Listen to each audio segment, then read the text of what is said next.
Hello বন্ধুরা, আজকের ভিডিওতে আমরা শিখব পাইপিং ইন্টারভিউ কোশ্চেন্স। তোমরা পাইপ ফিটার বা ফেব্রিকেটারে গেলে যে কোশ্চেনগুলো করা হয় সেই সম্পর্কে আজকে আলোচনা করব।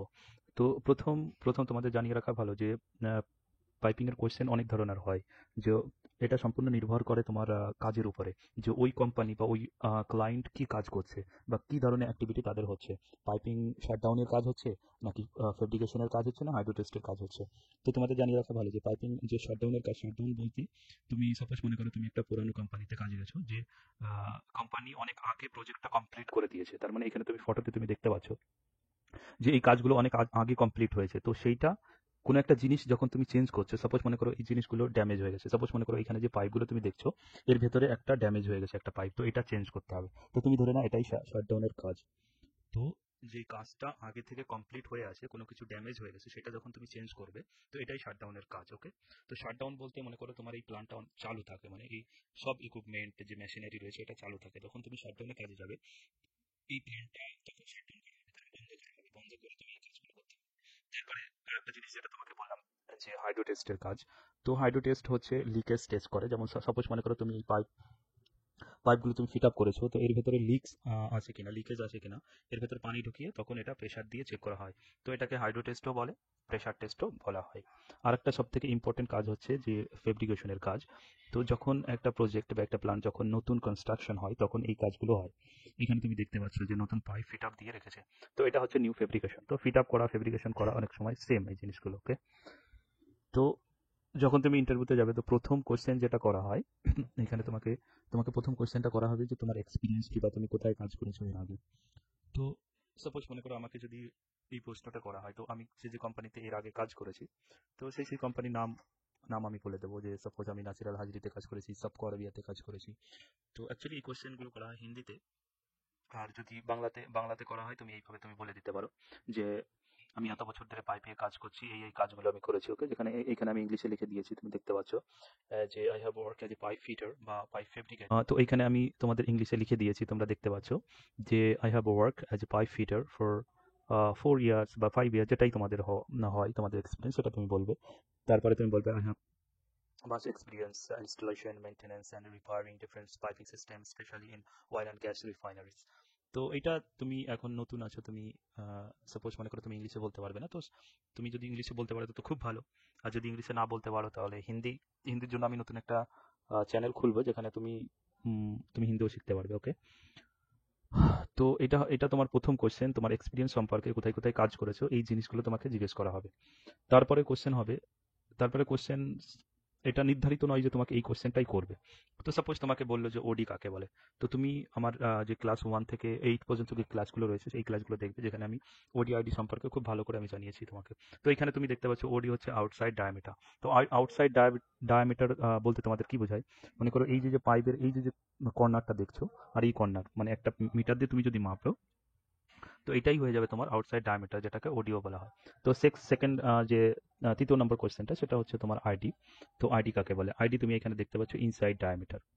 ওকে, আমি এখানে বাংলাতে এবং ইংলিশে আমি লিখে দিয়েছি, তোমরা সহজে বুঝতে পারবে। ইনসাইড ডায়ামিটার তার মানে ভেতরে ভেতরে যে মাপটা, সাপোজ মনে করো একটা পাইপ, তার ভেতর থেকে তুমি যদি মাপ নাও, এটাই ইনসাইড ডায়ামিটার হবে। ওকে। এবার তারপরে তুমি অনেকে কনফিউশন হয়ে যায় যে শিডিউল কাকে বলে বা স্কেজুয়াল কাকে বলে।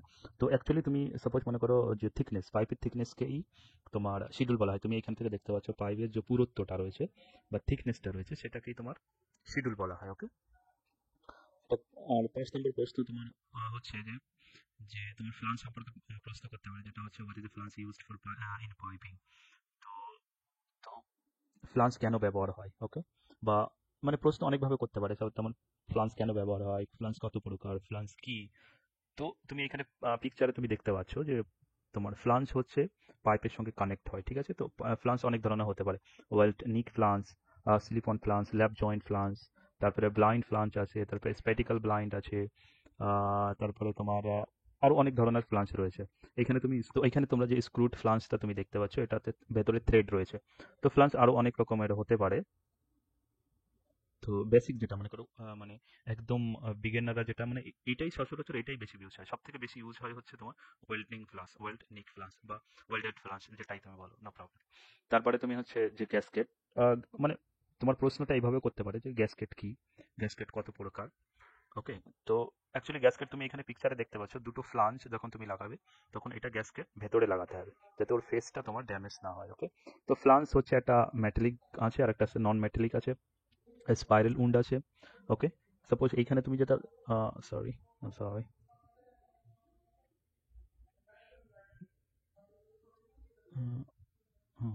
তো এখানে যে জিনিসটা তুমি এখানে যেটা দেখতে পাচ্ছ এটা হচ্ছে স্পাইরাল উন্ড গ্যাসকেট। ওকে, এটা মেটালিক নন মেটালিক। আরেকটা হচ্ছে তোমার আরেকটা গ্যাসকেট রয়েছে যেটা রিং গ্যাসকেট বলা হয়, বা আরটি যে রিং টাইপ জয়েন্ট এটাকে ওই ধরনের একটা গ্যাসকেট থাকে। তো টাইপ অফ গ্যাসকেট নিয়ে আমি তোমাদের ভিডিও বানিয়ে দেবো ওখানে, যেটা দেখে তুমি সহজে শিখতে পারবে। আর একটা ব্লাইন্ড ফ্লান্স। ব্লাইন্ড ফ্লান্স কাকে বলে? তো ব্লাইন্ড ফ্লান্স হচ্ছে পাইপ, সাপোজ মনে করো একটা পাইপ এখানে ফটোতে দেখতে পাচ্ছ, পাইপকে ক্লোজ করার জন্য ব্লাইন্ড ফ্লান্স তোমার লাগানো হয়। তো এখানে ব্লাইন্ড ফ্লান্সের ভেতরে অনেকগুলো টাইপ রয়েছে। তুমি ফার্স্টে এটা দেখতে পাচ্ছ আরটি যে রিং টাইপ জয়েন্ট। এখানে দেখো এখানে একটা রিং গ্যাসকেট লাগবে যেটা তুমি এর আগে দেখতে পাবে, এটা একটা ring joint ring type joint যেটা গ্যাসকেট রয়েছে সেটা লাগবে। আর এটা হচ্ছে দেখো ফ্ল্যাট ফেস। ওকে, তো এইখানে যে নন মেটালিক যে গ্যাসকেটটা রয়েছে না, এইখানে এটা দেখতে পাচ্ছ, এই গ্যাসকেটটা এখানে লেগে যাবে। ওকে, আর হচ্ছে রেস ফেস, এটা হচ্ছে স্পাইরাল উন্ড যেটা এটাকে বলে, স্পাইরাল উন্ড গ্যাসকেট বলে। তো এই গ্যাসকেটটা এর সঙ্গে লাগবে। ওকে, তো এটা দেখতেও এরকম হয় ব্লাইন্ড ফ্লাস, এটা হচ্ছে ব্লাইন্ড ফ্লাস। ওকে, এবার type of valves, what is the difference type of valves used in piping. তো এখানে দেখো আমি বাংলাতেও লিখে দিয়েছি যে ভালভ তোমার পাইপিং এ ব্যবহৃত বিভিন্ন ধরনের ভালভ কি কি। তো সাপোজ এইখানে অল্প কিছু ভালভ যেটা সব থেকে বেশি ব্যবহার হয় ভালভের ভেতরে, সেটা হচ্ছে তোমার গ্লোব ভালভ আছে, বল ভালভ আছে। Okay, globe valve, ball valve, butterfly valve, and check valve. They control the flow and fluids in different way. তো সাপোজ এই ভালভটা কেন ব্যবহার হয়? ভালভটা সাপোজ তুমি একটা তরল পদার্থ যখন এই দিক থেকে এই দিকে আসবে ফোর্সের সঙ্গে, তো এক সময় দেখবে এর গতিটা অনেক বেড়ে যায়। তো সামনে কোনো কিছু থাকলে ওইটা ভেঙে দেওয়ার সম্ভাবনা থাকে। তো এই জন্য এই ভালভগুলো ব্যবহার করা হয় যাতে ওর ফোর্সটা কম করে দেয়। ওকে, তো এরপরে হচ্ছে সবথেকে ইম্পর্টেন্ট কোয়েশ্চেন যে how do you understand piping drawing and blueprint. যে পাইপিং ড্রয়িং তুমি কিভাবে, কেন, কি জন্য তুমি পাইপিং ড্রয়িং ব্যবহার করো বা কিভাবে তুমি বুঝবে। তো ওকে, তো অ্যাকচুয়ালি পাইপিং ড্রয়িংসটা দেখা এর জন্য হয় ওর লেআউট লেআউট ডাইমেনশন, ওর কটা ফিটিংস লেগেছে, কি পাইপ লেগেছে, ওর মেটেরিয়াল কি, কোন দিক থেকে কোন দিকে যাচ্ছে পাইপটা, এর জন্য তোমার পাইপিং ড্রয়িংটা দেখা হয়। তো এর জন্য আমি ভিডিও বানিয়ে রেখেছি, তুমি আইসোমেট্রিক ড্রয়িং কিভাবে তুমি পড়বে তা এই সম্পর্কে তুমি ভিডিও আমার প্লে লিস্টে গিয়ে দেখতে পারবে। তো সেটা দেখে তুমি সহজে তুমি সরি পাইপিং যে আইসোমেট্রিক ড্রয়িং আছে সেটা তুমি বুঝতে পারবে। Okay, is that clear? And okay, তারপরে কোয়েশ্চেন হচ্ছে what is template in pipe fitting. তো টেমপ্লেট সম্পর্কেও আমি একটা ভিডিও বানিয়ে রেখেছি যেটা তোমরা দেখে সহজে টেমপ্লেট মুড়তে পারবে। অ্যাকচুয়ালি টেমপ্লেট হচ্ছে যে তুমি পাইপিং এর কাজ যখন করতে যাবে তো একটা ওয়্যার নেবে, ওয়্যার নিয়ে ড্রয়িং দেখে দেখে তুমি পাইপটা যেভাবে যেভাবে আছে, কোনটা নর্থে গেল কোনটা সাউথে গেল, সেইভাবে তুমি টেমপ্লেটটা বানাবে। তার মানে ওয়্যারটা ব্যান্ড করে বানাবে, ব্যান্ড করে ওই ওয়্যারটা দেখে দেখেই তোমার পাইপ ফিটিং করতে হবে। ওকে, তো এর জন্য এটা হচ্ছে ব্যবহার হয়। এখানে তোমার আমি ইংলিশে লিখে দিয়েছি যে template is guide used for marking and cutting pipe to ensure they have the right shape and size. Okay, এবারে কোশ্চেন হচ্ছে যে আহ, তুমি শর্ট পিচ কিভাবে বের করবে, কোন সূত্র তুমি ব্যবহার করে শর্ট পিচ বের করবে। তো এর আগের ভিডিওগুলো দেখলে তুমি বুঝতে পারবে শর্ট পিচ কাকে বলে। একটা ফ্লান্স, দুটো ফ্লান্সকে বাদ দিলে এর ভেতরে যে পাইপটা রয়েছে না, এটাই হচ্ছে শর্ট পিচ। তো শর্ট পিচ বের করার সহজ পদ্ধতি হচ্ছে যে পাইপের লেন্থ হবে, লেন্থ থেকে ফিটিংস এর লেন্থটা তোমার বাদ দিতে হবে। সাপোজ তোমার ড্রয়িং এ পাইপের লেন্থ দেওয়া রয়েছে 2 মিটার। তো 2 মিটার থেকে এই যে ফ্লান্সের লেন্থটা রয়েছে না, এই লেন্থটা, ফ্লান্সের লেন্থ যদি 100 mm থাকে তাহলে 100 200 mm বাদ দিতে হবে, প্লাস 1800 mm তোমার টোটাল শর্ট পিসের লেন্থটা হবে। ওকে, এইভাবে। তো এই সম্পর্কে আমার ভিডিও আছে, তুমি দেখে নিতে পারো। ওকে, তারপরে 12 নাম্বার কোয়েশ্চেন হচ্ছে মার্কিং টুল। তো অ্যাকচুয়ালি যখন তুমি পাইপ মার্কিং করতে যাবে তখন আমরা স্পেশালি মার্কার ইউজ করি, নাহলে চক আর সেন্টার পাঞ্চ। তো সেন্টার পাঞ্চ কাকে বলে, তুমি আমার যে ভিডিওটা আছে টুলস সম্পর্কে, সেই টুলস সম্পর্কে ভিডিওটা দেখলে তুমি বুঝতে পারবে যে সেন্টার পাঞ্চ কাকে বলে। ওকে, ওকে, খুব ইম্পর্টেন্ট একটা কোশ্চেন হচ্ছে যে পাইপিং এর কাজ করতে গেলে তুমি গ্যারান্টার যেগুলো রয়েছে, গ্যারান্টার অ্যাঙ্গেল গ্যারান্টার বলে বা গ্যারান্টার বলে, কি কি কি গ্যারান্টার তুমি ইউজ করো। তো বেশিরভাগ যে আমরা গ্যারান্টারগুলো ইউজ করি 4 ইঞ্চি, 7 ইঞ্চি, 9 ইঞ্চি।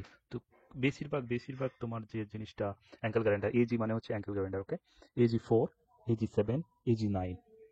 ওকে, এই জিনিসগুলো ব্যবহার হয়। আর একটা হচ্ছে পেন্সিল গ্যারান্টার ইউজ হয়। তো এরপরের কোশ্চেনে আসবে পেন্সিল গ্যারান্টার, এটা হচ্ছে পেন্সিল গ্যারান্টার তুমি দেখতে পাচ্ছ।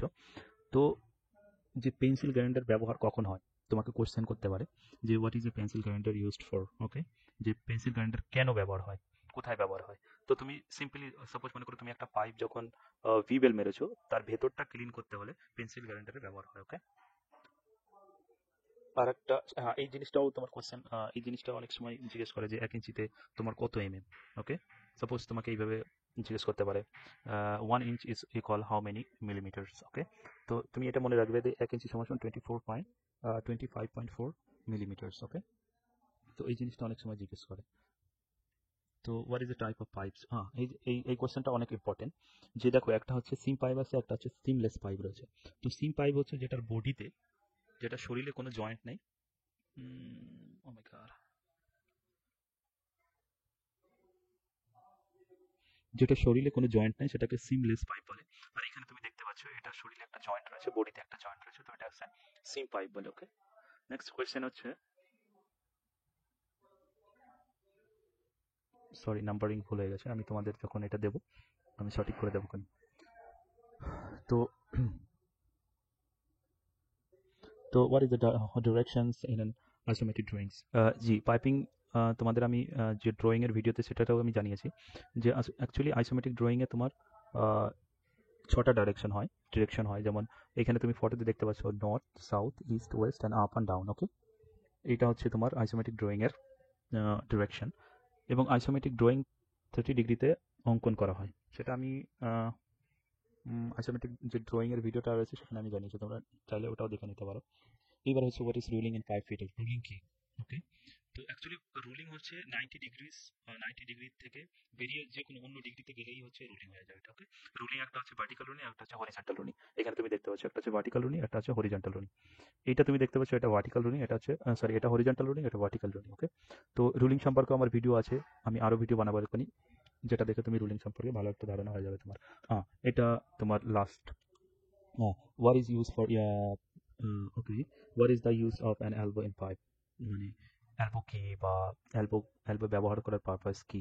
তো অ্যাকচুয়ালি এলবো ব্যবহার হয় যখন একটা সোজা পাইপকে সেটা তুমি অন্য ডাইরেকশনে নিয়ে যেতে যাবে, তখনই তোমার পাইপ এলবো ব্যবহার হয়। তো এখানে তুমি দেখতে পাচ্ছ যে আমি লিখে দিয়েছি an elbow is fitting used to change the direction of a pipe, okay.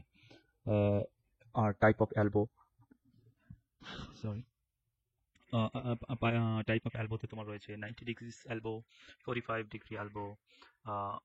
আরেকটা কোয়েশ্চেন হচ্ছে কি, যে অনেক সময় তোমার 60-30 ডিগ্রি এলবো তোমার ব্যবহার হয় অনেক সময়। তো এইটা 90 ডিগ্রি যে এলবোটা রয়েছে এখান থেকে কেটে কেটে তোমার 30 ডিগ্রি বানাতে হয়, বা 60 ডিগ্রি বানাতে হয়। তো এটা কিভাবে বানায় আমি তোমাদের জানিয়ে দেবো, ওকে। আমি এই সম্পর্কে ভিডিও বানাবো। আর অনেকগুলো ইম্পর্টেন্ট কোয়েশ্চেন রয়েছে, যেমন টি কাকে বলে। টিটা তুমি দেখতে পাচ্ছ 3 সাইড থেকে হচ্ছে এটা জয়েন্ট করা হয় টি। তো একটা আছে ইকুয়াল টি আর একটা হচ্ছে আনইকুয়াল টি। এটা হচ্ছে রিডিউসিং টি, তার মানে একটা মুখ দেখো সমান। এটা হচ্ছে ইকুয়াল টি, তার মানে এর তিনটে তিনটে যে পার্ট রয়েছে, তিনটে সাইড রয়েছে, তিনটাই সমান। আনইকুয়াল টি হচ্ছে সাপোজ মনে করো এটা 2 ইঞ্চি হতে পারে, এটা 1 ইঞ্চি হতে পারে, বা এটা 3 ইঞ্চি হতে পারে, এটা 2 ইঞ্চি হতে পারে, ওকে। এটা হচ্ছে তোমার আনইকুয়াল টি। তো ইকুয়াল টি, আনইকুয়াল টি। এটা আরেকটা হচ্ছে তোমার রেডিউচার। রেডিউচার হচ্ছে তোমার কনসেন্ট্রিক রেডিউচার, ইসেন্ট্রিক রেডিউচার। যে দেখো তুমি দেখতে পাচ্ছ যে কনসেন্ট্রিক রেডিউচারটা হচ্ছে একদম চারিদিক থেকে সমান হয়ে ছোট ছোট হচ্ছে, ওকে। আর ইসেন্ট্রিক রেডিউচারটা দেখো একটা সাইড তোমার সমান রয়েছে, আর ছোট হচ্ছে কোন দিক থেকে, এক সাইড থেকে ছোট হচ্ছে, ওকে। তারপরে দেখো ক্যাপ, ক্যাপ অ্যাকচুয়ালি এগুলো তো ক্যাপই বলে, যেমন বল ক্যাপস রয়েছে, অবল ক্যাপ রয়েছে, এটা ক্যাপই বলে। আর একটা জিনিস হচ্ছে এখানে দেখো 180 ডিগ্রি এলবো, এটাকে এলবো বলে, ব্যান্ডও বলে, ওকে। রেডিউসিং ক্রস, এগুলো অত ইউজ হয় না, ওকে। ওকে বন্ধুরা, আজকের ভিডিও এই অবধি। আরও অনেক কোয়েশ্চেন রয়েছে যেটা জানা অত্যন্ত জরুরি। তো আজকে প্রথম ভিডিওতে আমি মানে ইন্টারভিউর কোয়েশ্চেন সম্পর্কে প্রথম ভিডিওতে আমি বেসিক কিছু তোমাদের জানিয়েছি। তো নেক্সট আরও 2-3টে ভিডিওতে আমি তোমাদের যে কোয়েশ্চেনগুলো বাকি রয়ে গেছে সেই কোয়েশ্চেন সম্পর্কে আমি আলোচনা করবো ইনশাল্লাহ, okay. Thank you so much.